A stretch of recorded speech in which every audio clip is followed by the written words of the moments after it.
ও ভাই, আপনি তো আছেন অপেক্ষায়, 60 বছর বয়স যখন হইব, 80 বছর বয়স যখন হইব, চুলদারি যখন পাকবো, তখন সময় আমি মসজিদে যাইব, ঠিক না?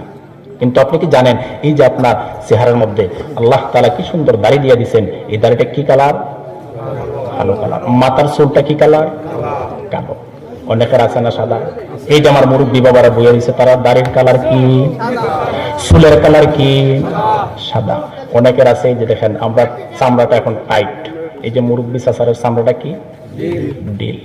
এটা দিয়ে আপনারা আমার কি বুঝাইছেন? আল্লাহ আল্লাহ বলেন, ও ইটনার যুবক, তোমার চাচা আব্দুল্লাহর দিকে তাকাও, তোমার চাচা আব্দুর রহিমের দিকে তাকাও, তোমার দাদা আব্দুল করিমের দিকে তাকাও।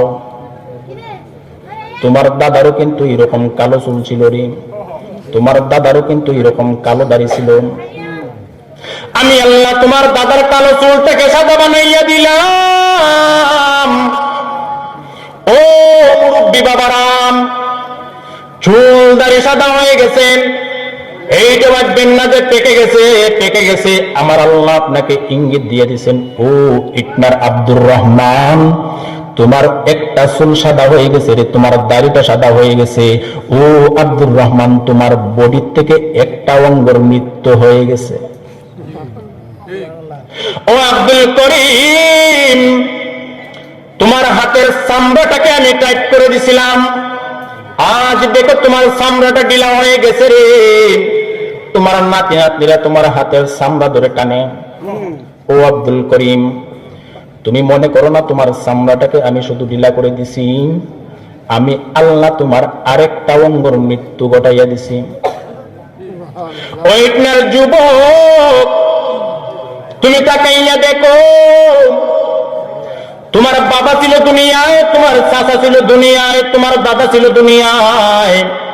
আজ তোমার দাদা ওই কবরস্থানে ঘুমিয়ে আছেন, আজ তোমার বাবা কবরস্থানে ঘুমিয়ে আছেন, আজ তোমার দাদা নাই, বাবা নাই, কাকা নাই।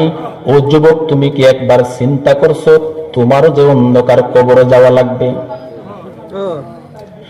ও যুবক, একবার কি চিন্তা করছো যে আমার ওই কবরস্থানে একদিন যাওয়া লাগবে?